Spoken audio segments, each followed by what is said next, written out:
Hey guys, Thornton here, back with another video, and today we're doing another extended use review today with the GPRO X Superlight. This is something I like to do, is check up on products down the road to give you guys a good idea of what to expect out of them, because in those initial reviews, just a couple weeks after using the product, we really can't speak to any things that might come up, a couple months or 2 or 3 months down the road. But with the GPRO X Superlight today, I've been using it almost daily for 6 months. This will give you a good idea as the consumer who's going to be investing a decent chunk of money, especially for the GPRO X Superlight, what to expect out of it down the road. So hopefully this review will help you figure out whether it's going to be worth it or not for you, and let's hop into it. Starting off with talking about the build quality again, this is where we saw one of the biggest changes from the original G Pro, this one being only 63 grams, so they cut a lot of weight but obviously kept the same exact shape, so that resulted in just having thinner walls and a thinner plastic feel to it, and it does feel obviously really nice in hand, being really well balanced around that 63 gram mark. But with that, I was worried about how those thin walls would hold up over time, and I have to say, so far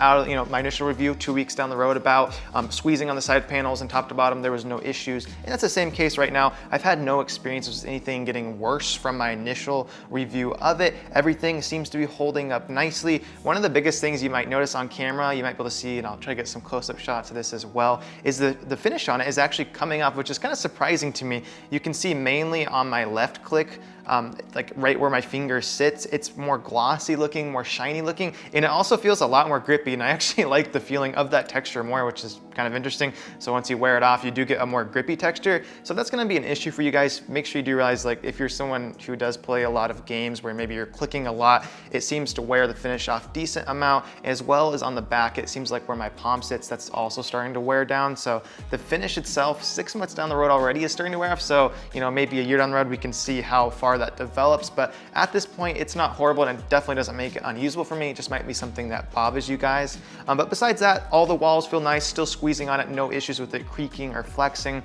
And then one of the biggest things I did notice when I first got it was the side-to-side play in mouse 1 and 2 was pretty significant, not horrible by any means, and didn't affect me in game. And I'm happy to say that that hasn't worsened at all, and the clicks still feel the same as they did 2 weeks down the road. And that side-to-side play is still present, but it's not worsened, and again, doesn't bother me in game at all. So build quality-wise, still holding up very nicely, even with that reduced weight and thinner plastic on the shell. I did opt to put some grips on the sides just to give me a little extra width, as well as that better grip, so I can't really speak to how well the shell would be holding up within the side as far as the finish goes, but I do imagine it would be the same as on top, because I'm always gripping a lot on the sides. And if you guys want to check out these grips, I'll leave a link in the description down below where I actually do a few different upgrades on the GPRO X Superlight, and you might find that interesting. As far as connectivity and battery life goes, the same thing with my initial review 2 weeks in. I said I really enjoyed the battery life, seemed to be super good, as well as the connectivity.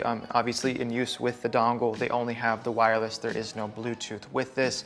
Connection-wise, never had any issues. I have had it drop off a few times, but I think that is due to where I had my dongle. I tried to move it somewhere else, more behind my computer, and every once in a while I'll just get like a couple seconds where it would drop off. So I did end up moving this into a more easy path for the mouse to find it and get a better connection. And I haven't had any issues since then, so I do believe it was just because of where I had it. So do make sure you have it in a spot where the mouse is able to get a solid connection and be in, like, I guess you could say, a line of sight to the dongle itself.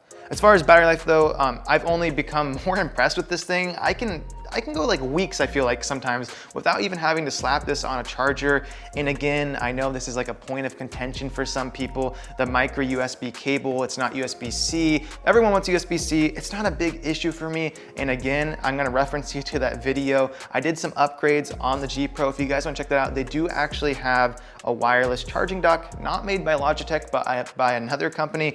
Super useful when you're done playing, just slap it on there. It makes it very easy, and also gets rid of this micro USB cable, which some people just absolutely hate. So if you're already gonna be investing in getting a more expensive mouse like this, you might wanna consider also getting the wireless charging dock, as just for the quality of life upgrade. It's very nice. But overall, again, battery life on this thing, absolutely incredible, and the cable is not a big deal. And connectivity for me, a few minor issues there, but I believe it was more user error than the mouse itself. So a few things to take into consideration, but overall, very good. The glides were definitely something I did not enjoy on the original version of the G Pro. I found them lunges to be too thin. It wasn't that the glide was just horrible on it. I just found it to be a little bit too thin and not the most consistent feeling glide. So that is another thing I did choose to upgrade. And again, video link in the description down below if you guys want to check out those upgrades I did do and which ones I use specifically. So I did use some core pads on here. And again, they do offer this puck with it. If you slap it on the bottom, just magnets on there. And basically all it's doing is just giving you more surface area, which is gonna result in a more smooth and controlled glide. But I find I liked it better without the puck. Not only because you just cut a little bit more weight,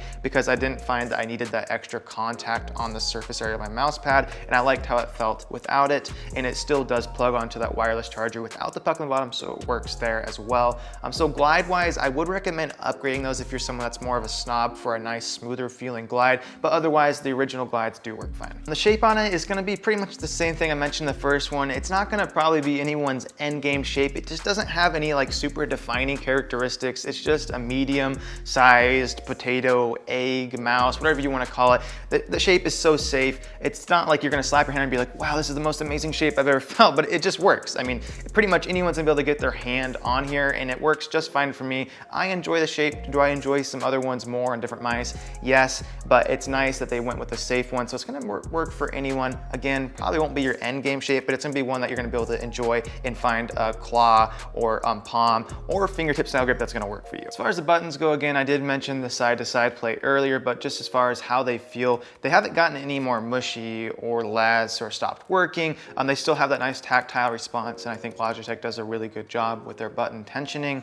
The side buttons definitely do leave quite a bit to be desired. They haven't changed much from original, maybe just a little bit more mushy, but there is definitely a decent amount of pre and post travel in there. But besides that, it doesn't bother me in game, and obviously I'm just extremely used to the mouse, having used it for almost daily for 6 months now. But it's no deal breaker by any means. I just want to point those things out just in case it is going to be something that bother you guys down the road.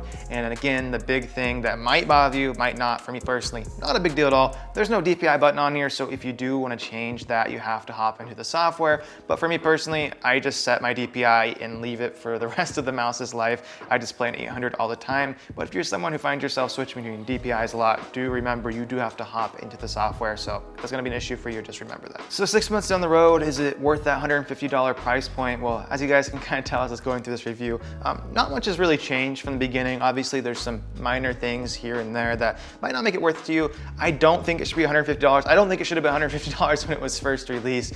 It's like there's so much good competition out in the market now for wireless gaming mice, but obviously Logitech has a monopoly on this. People are going to buy this mouse no matter what. And for $150 and where we're looking at other things, it still does hold a pretty good market share at where it sits at that price point. Although I would love to see them knock $25 off, bring it more close to that $120 price point. I think it would be so much more worth it.